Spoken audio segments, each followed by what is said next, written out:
The US President-elect Joe Biden has launched a stinging attack on Donald Trump, blaming him for encouraging yesterday's violence in Washington when hundreds of Trump supporters stormed the Capitol building, the very heart of American democracy.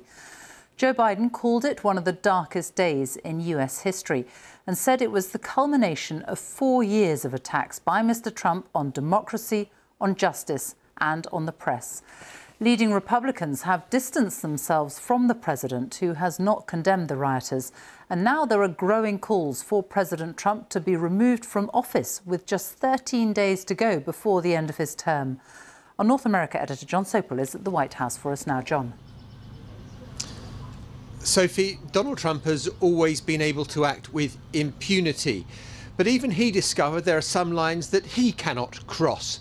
There has been a furious backlash to what happened yesterday, and a lot of the blame attaching to him. There have been White House resignations, a cabinet member has gone, and the former Attorney General said he has betrayed his office.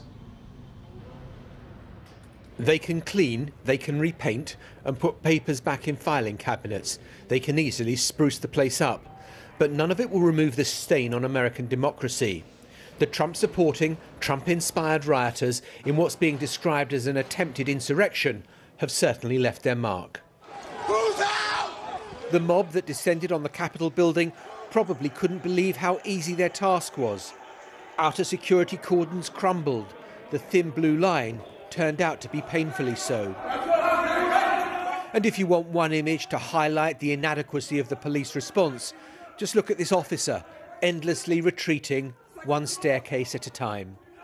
Or in the chamber, plainclothes officers having to resort to barricading the doors, their weapons drawn to stop the rioters from entering. These are scenes that have played out in tin pot regimes around the world.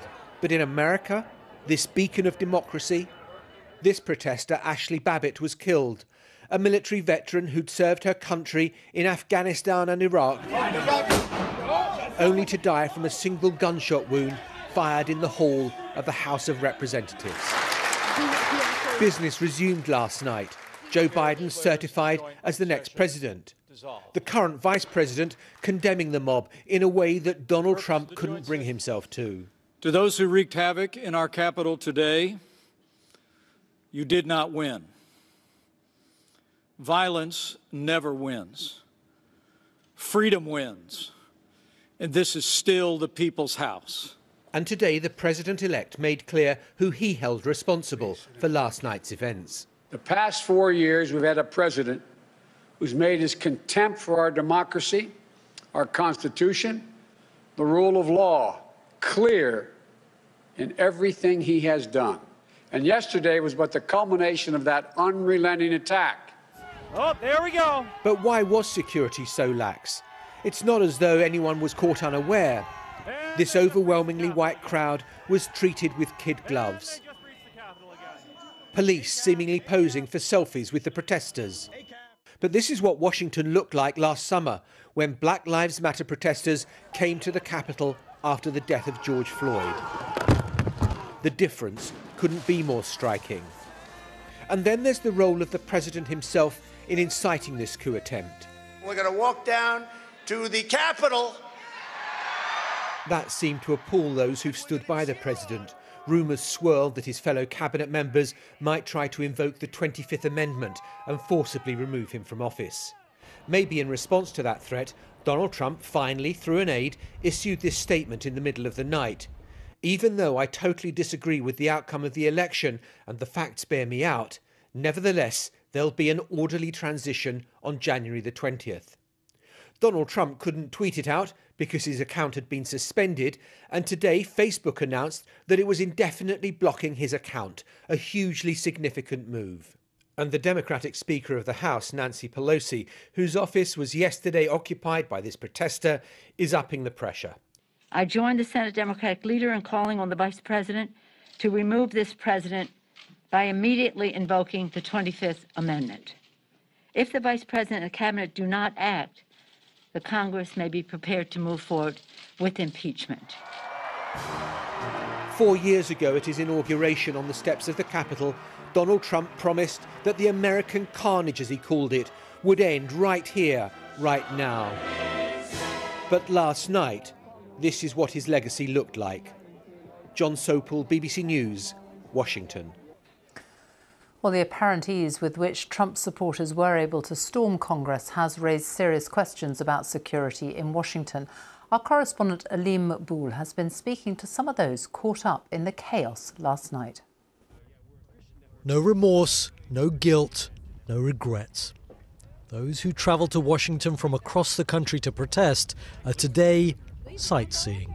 Yesterday had to happen. The shock and disgust is felt elsewhere, not here. How do you feel about it all? I feel very privileged that I was a part of yesterday. I fight for freedom and democracy.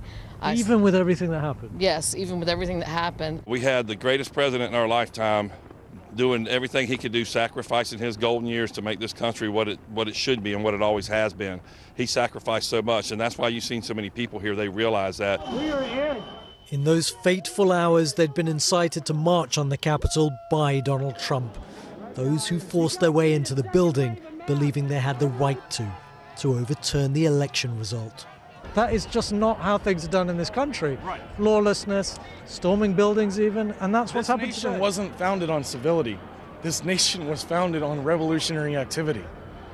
We became civil after the government realized that they got overwhelmed. So what happens now? I guess now we wait and see if they take us seriously, because they saw how easily we were able to breach their defense. Well, in spite of everything we saw with our own eyes, a lot of those protesters who laid siege to the US Capitol insist that it is the other side that is trying to seize power and subvert democracy. Among them, there's very little sense of embarrassment at the events here, if anything, a sense of pride. Proud especially that they caused politicians to cower in Congress. I've never had a panic attack, but I think that's what I was having. My heart was pounding very, very hard. I was having a little bit of trouble catching my breath, and I felt almost paralyzed. David Hartford Jr. works at the Capitol building and lives close by. It was scary, and when I got up this morning, I was like, maybe I should just stay inside all day. I really had that thought of, am I going to be just attacked for just going and paying bills? Like, that's a scary thought to wake up with in the morning. Life, of course, goes on, but many Americans have been left numb by events here. Others, though, those involved, have clearly been energized. Aleem Maqbool, BBC News in Washington. Well, our correspondent Lebo Miseko was in the Capitol Hill complex when the violence broke out yesterday, and she joins us now and give us a sense of what it was like and what the mood is like now. Well, I was standing in this very same spot, broadcasting live on air when police came through and told all the media that they had to move for our own safety. We were taken through to a tunnel which adjoins this building to the main Capitol building, and eventually to a cafeteria where we were locked down for several hours. We were with people that work here, watching those scenes play out on TV. And they were telling me just how painful it was to watch. They have friends that work here, friends even in the police, and they were worried about them in danger. Today, very much a sense of a city taking stock of what happened the day before. Joe Biden and even Michelle Obama really issuing quite powerful statements, comparing also the treatment of Black Lives Matter protesters by police to the treatment of Donald Trump supporters yesterday, and asking questions about how those people were able to get into these buildings. Lebo Miseko on Capitol Hill. Thank you. Well, the Prime Minister, Boris Johnson, has condemned the violence in Washington last night and said President Trump was completely wrong for encouraging people to storm the building and cast doubt on the election result. Leaders around the world have widely criticised the riots, as our diplomatic correspondent James Landale reports. To a world that has traditionally seen America as a bastion of democracy, these images have provoked shock, disbelief and condemnation. And to a Prime Minister who made it his business to get close to Donald Trump, it was a moment to cut loose. He encouraged people to storm the Capitol, and insofar as the President consistently has cast doubt on the outcome of a free and fair election, I believe that was completely wrong. I think what President Trump has been saying about that has been completely wrong, and I unreservedly condemn encouraging people to behave in the disgraceful way that they did in the Capitol. Some leaders tried to rally support. What happened today in Washington, D.C. is not America, definitely. We believe in the strength of our democracies. We believe in the strength of American democracy. But Germany's foreign minister compared last night to the burning of the Reichstag in 1933 that the Nazis used as an excuse to seize power. And the Chancellor pointedly blamed Mr. Trump. Doubts about the election outcome had been stoked, she said, and that created the atmosphere that made the events of last night possible. China's foreign ministry compared the chaos at the capital to the storming of Hong Kong's parliament in 2019, when a spokeswoman noted dryly, no one died. We hope, she said, that the American people can enjoy peace, stability and security as soon as possible. Iran's president said democracy had left America fertile ground for populism that had led the country to disaster. What we saw in the United States yesterday evening and today shows above all how fragile and vulnerable Western democracy is. Its foundations are not solid. The events of last night may have changed the way the world sees America, but how much of these pictures also damage democracy itself at a time when the idea is being challenged across the globe? James Landale, BBC News. Well, let's go back now to our North America editor, Jon Sopel, in Washington. And President Trump leaves office in 13 days' time. What happens then? Is a line drawn after these shocking events we saw yesterday? No, I'm not sure they are. Donald Trump got 10 million more votes than he did in 2016 in November.